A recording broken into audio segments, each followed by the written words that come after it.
Ça commence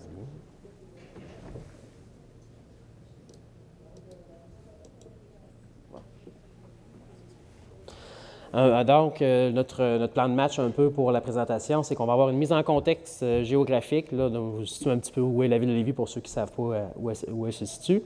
L'évolution de la ville de la géomatique à la ville de Lévis. Géocité, c'est quoi? La flexibilité de la base de données. Après ça, la flexibilité au niveau des fonctionnalités. Enfin, d'autres avantages de la grande famille de GoCité. Et une petite période de questions là, qui vous sera offerte à la fin.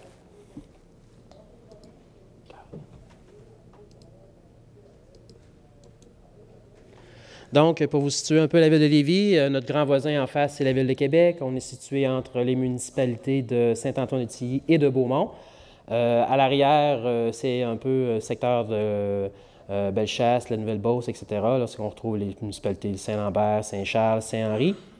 On a 43 km en front sur le fleuve Saint-Laurent par 10 km en moyenne là, dans les terres. Donc, la nouvelle ville de Lévis a été créée par la fusion là, de plusieurs municipalités. Comme je vous le disais tantôt, on a une superficie de 443 km avec le 43 km de rive. Aujourd'hui, une population de plus de 138 000 habitants. En 2002, pour vous faire un petit peu le portrait de l'évolution de la ville de Lévis, en 2002, Cyrus du Génie, c'est là qu'est apparu, si on veut, les premiers balbutiements de la géomatique. On avait un besoin au niveau de la connaissance des infrastructures de la nouvelle ville à des fins de planification. Ensuite, en 2005, on a eu la création d'un poste de professionnel temporaire de conseiller en géomatique et l'élaboration d'un plan directeur géomatique par la suite. En 2006, on a fait des choix technologiques. Pour ce qui est de la ville de Lévis, nous avons choisi la suite ArcGIS. Enfin, en 2007, plutôt, on a fait une veille technologique pour un système clé en main, c'est-à-dire qu'on s'est assis avec les différents intervenants du milieu géomatique. On a regardé ce qui se faisait un peu ailleurs dans les différentes municipalités. Puis, pour nous donner un peu le portrait, qu'est-ce qui se faisait en géomatique au niveau du Québec. On est allé vers une solution clé en main parce qu'on était une petite équipe. On voulait vraiment partir à l'an zéro, avoir tout ce qu'il nous fallait pour commencer nos processus au niveau de la géomatique. On est allé en 2008 en appel d'offres pour un système d'information géographique municipal. Fin 2008 et début 2009, on a commencé l'implantation de GéoCité. À l'époque, le partenaire commercial était DMR. C'est donc lui qui avait remporté l'appel d'offres. En juin 2009, enfin, là, on commence à avoir les fondations de la géomatique à la ville de Lévis. On assiste à la création de la division géomatique. Aujourd'hui, la géomatique à la ville de Lévis, c'est quoi? C'est un coordonnateur, c'est un professionnel, 2 techniciens en géomatique et une technicienne en arpentage. GéoCité. Qu'est-ce que c'est GéoCité? Si on veut vous expliquer un peu la flexibilité de GéoCité, on va commencer par vous expliquer c'est quoi, à quoi ça consiste. C'est un système géomatique de gestion des inventaires municipaux. C'est une première version développée en 1996 suite à une entente entre Sherbrooke et Longueuil, conclue en 1994. C'est une solution géomatique développée par les villes pour les villes, ce qui est important.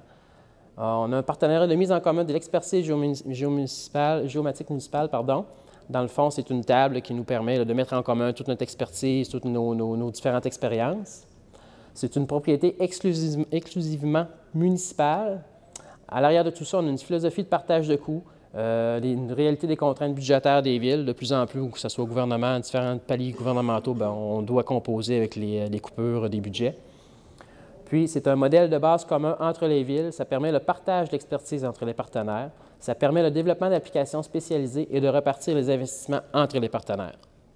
Dans le fond, c'est qu'on constitue un groupe quand même assez dynamique qui nous permet de mettre en commun tout l'aspect financier, l'aspect expertise là, pour arriver à nos fins selon les besoins exprimés. C'est un modèle sur l'ensemble des données à référence spatiale. On a plus de 16 thématiques modélisées, plus de 300 entités avec leur domaine, un dictionnaire de données, métadonnées, des règles d'intégrité. On a plus de 50 fonctionnalités développées, des outils de saisie, de mise à jour, de diffusion, de traitement, de validation, de pilotage, de gestion du cadastre. On a une documentation détaillée et complète qui est mise à jour selon les nouvelles versions.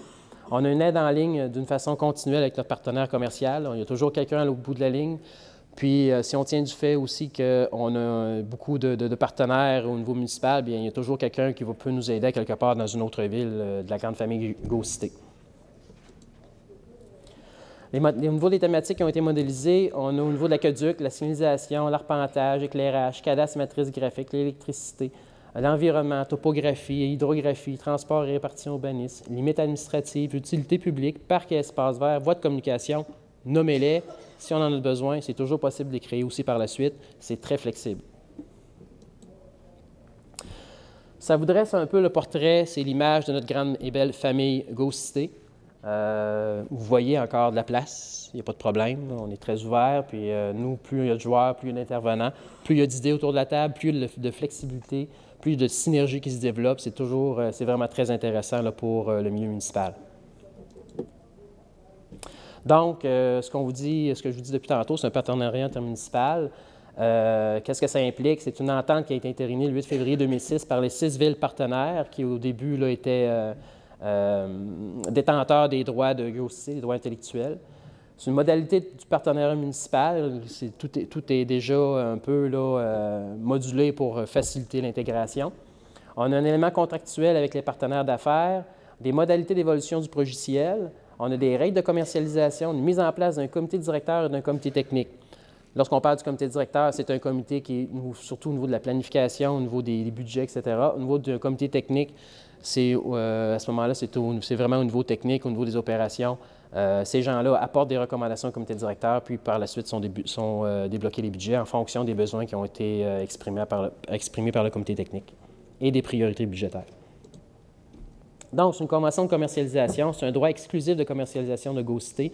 C'est d'octroyer des licences du logiciel à des clients, c'est de fournir des services d'implantation, d'entretien et de support, c'est d'accréditer le développement des nouvelles applications, c'est en échange de redevances sur les ventes et les contrats d'entretien et de support, c'est un minimum de redevances annuellement pour les villes partenaires, c'est un modèle de prix en fonction de la taille des villes, c'est un prix abordable pour les petites municipalités, c'est un droit sur la propriété intellectuelle du produit qui sont préservés. Là, on parle de droit de redevance, mais il faut garder en tête quand même qu'on est un milieu municipal. Notre but n'est pas de faire de l'argent. Ces redevances-là, la plupart du temps, sont redirigées sous forme d'investissement pour le développement.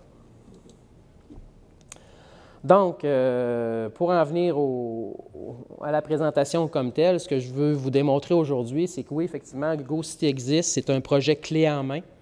Par contre, c'est quelque chose de très flexible, c'est quelque chose qu'on peut mettre aux couleurs de notre environnement de travail. Je vais vous l'exprimer un peu, vous le démontrer tout ça avec des différents exemples là, qui vont suivre là, pour le reste de la présentation.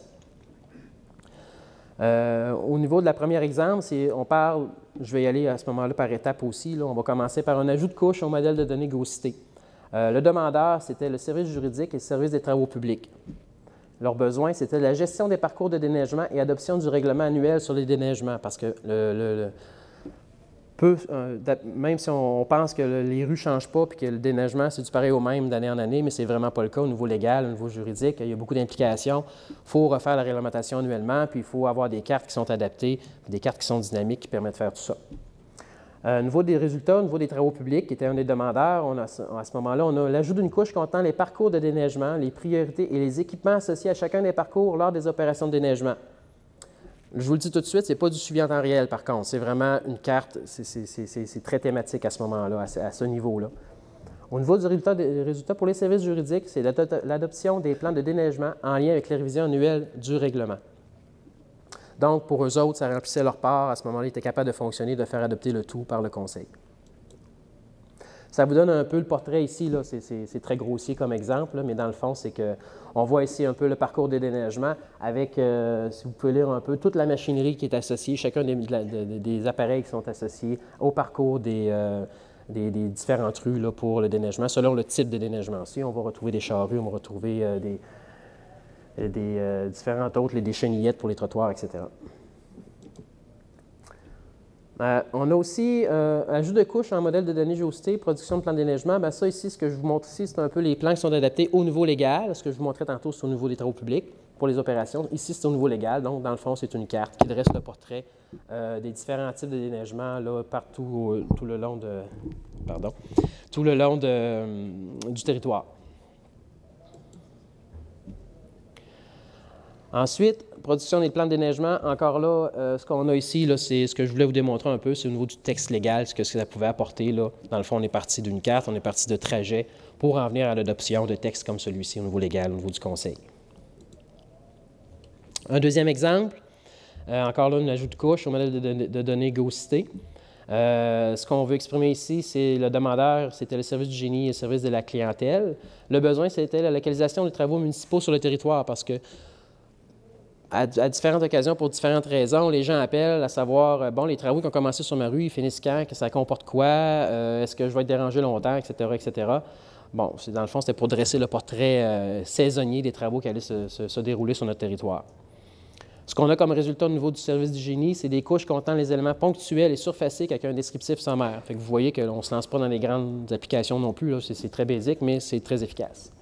Résultat, service à la clientèle. C'est une disponibilité de l'information sur les différents travaux en cours sur le territoire. Fait que ça, ce qu'on a fait, nous, on a adapté le modèle de GoCité selon nos besoins à la ville de Lévis. Par contre, on ne vient pas toucher au cœur de GoCité. On reste efficace, on reste dans la famille, puis à ce moment-là, même les autres partenaires municipaux peuvent profiter un peu de l'expertise qu'on vient développer lorsqu'on fait des petits ajouts comme ça. Puis même c'est apporté au comité technique, puis si c'est jugé pertinent que ça soit utile à plusieurs, à ce moment-là, on va l'ajouter à l'ensemble du modèle de données. Bon, ici, ça vous montre un peu, c'est un exemple de ce que ça peut représenter au niveau des différents travaux qui se déroulent sur notre territoire. Fait que vous avez des métadonnées attachées à ça, on peut faire des informations. On peut prendre l'information à ce niveau-là. Le service à clientèle va y avoir accès via GoCité Web, puis ils vont tout de suite être en mesure de répondre aux citoyens sans nécessairement transférer ça à un ingénieur ou au chargé de projet. Un autre exemple, à ce moment-là, on parle encore une fois d'un ajout de couche au modèle de données GoCité. Les demandeurs, c'est direction de l'urbanisme et des arrondissements et direction de l'environnement. Le besoin, c'est la localisation des études de sol sur le territoire. Ce qu'on a comme résultat, c'est une couche d'éléments ponctuels avec une symbologie illustrant le type d'événement.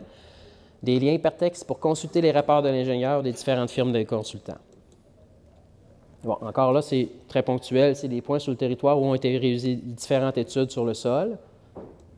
Tout ça toujours disponible à travers GoCité Web, qui est dans le fond l'étude de consultation à l'interne. En lien hypertexte, le rapport de l'ingénieur sur l'événement qui a été répertorié. Un autre exemple, localisation des incidents sur le territoire. Demandeur, direction du service de la sécurité des incendies. Ce qu'on a comme résultat, c'est une couche d'éléments ponctuels avec une symbologie illustrant le type d'incident. Encore une fois, très basique comme système, des points, etc., à laquelle sont rattachés une symbologie et d'autres informations nécessaires à la personne qui fait la consultation. Donc, on a d'autres possibilités. On ajoute du choix dans le domaine des valeurs. On peut aller jusque-là, l'ajout d'attributs, les ajouts de champs, etc., selon les besoins. Au niveau de l'application, au niveau des fonctionnalités, au niveau de la flexibilité à ce moment-là, encore des exemples. Demandeur, direction de l'environnement. Au niveau du besoin, inventaire et localisation des incidents impliquant des espèces fauniques. Résultat, un widget permettant l'édition graphique et attributaire de la couche accident fond. Très intéressant comme couche. On voit à quel endroit ont été frappés des chevreuils, des moufettes, des orignaux, etc. sur notre territoire. Ensuite, vous avez un deuxième exemple où le demandeur était le service du génie. Extraction de données à partir de GoCité Web et conversion de ces données en format DWG. L'information est disponible via GoCité Web pour l'ensemble des usagers, l'ensemble des techniciens en génie civil. Dans le fond, la demande était dans le sens qu'on aimerait ça passer par GoCité Web pour être capable d'aller faire des extractions du cadastre pour faire des fonds de plan ou toute autre couche au niveau des réseaux d'aqueducs illégaux. Ah, pas de problème, OK, d'accord, on va faire ça. Il ne devrait pas avoir trop de problèmes. Fait qu'on a vraiment ajouté une fonctionnalité à ce niveau-là pour la ville de Lévis, pour les techniciens en génie civil ou les ingénieurs. À ce moment-là, ils étaient capables de déjà démarrer leur dessin avec un bon fond de plan.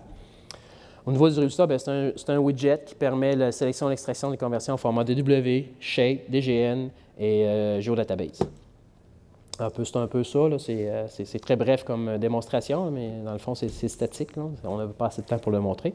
Donc, dans le fond, c'est qu'on ouvre le widget et il nous donne différentes possibilités, différentes couches à sélectionner pour choisir ensuite un territoire, puis en faire l'extraction dans un fichier donné qu'on a présélectionné.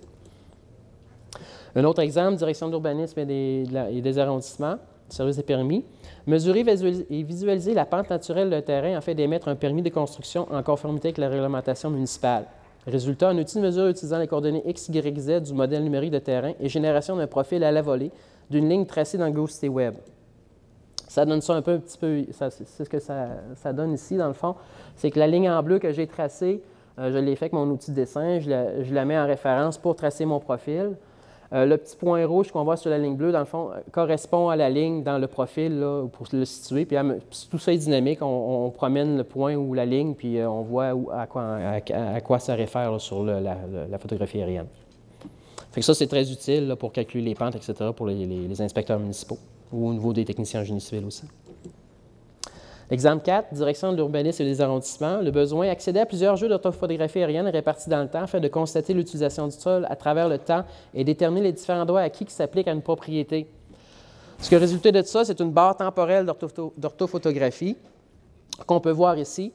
Ce que je vous montre ici, c'est la photographie qu'on a réussi à récupérer aux Archives nationales du Québec, qui date de 1927 ou 1928. Là, je ne me souviens plus tellement d'ici, mais c'est dans ces années-là. On l'a pris avec des photographies, on s'est amusé, puis c'était très, très en mauvais état. Alors, on l'a refait, on l'a géoréférencé du mieux qu'on pouvait avec les référentiels qu'on avait. Puis ça a donné ça. Par la suite, on évoque un autre, dans le fond, c'est le rond-point ici, le route Kennedy, boulevard Rive-Sud, de 1958, ça, je crois. C'était le même secteur tantôt aussi. Et enfin, aujourd'hui, à quoi ressemble ce secteur-là aujourd'hui avec la photographie 2013. Fait que vous êtes en mesure de voir un peu l'évolution du territoire, l'évolution de l'usage du secteur là, qui était fait à cette époque-là, de l'usage du sol. Fait que toute l'échelle du bord du temps aussi est à ce moment-là est en bas de l'écran, vous la voyez là, avec les différentes époques et dates là, qui sont disponibles. Années, plutôt. Dernier exemple, direction de l'urbanisme et des arrondissements qui sont les demandeurs. Consultation des grilles de zonage. On a eu toute la réforme de notre zonage, là, une uniformisation du zonage qui venait un peu là, à tasser tous les anciens 10 règlements de zonage pour en venir à seulement qu'un. Ce qu'on trouve, c'est génération en temps réel d'une page HTML d'un formulaire sous forme d'une grille de zonage à partir de la zone sélectionnée.